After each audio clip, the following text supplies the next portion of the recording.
Cleaning your espresso machine is vital to keeping it in the best working order and ensuring that each and every coffee tastes great.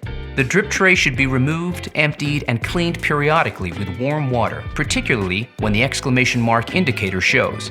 Remove the grill from the drip tray. You should expect to see a considerable amount of water and espresso residue that has been collected over time. Empty the drip tray before cleaning with warm, soapy water, ensuring you remove all residue.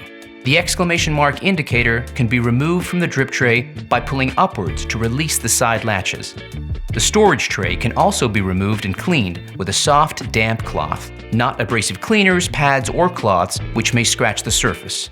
Rinse and dry thoroughly before inserting back into the machine.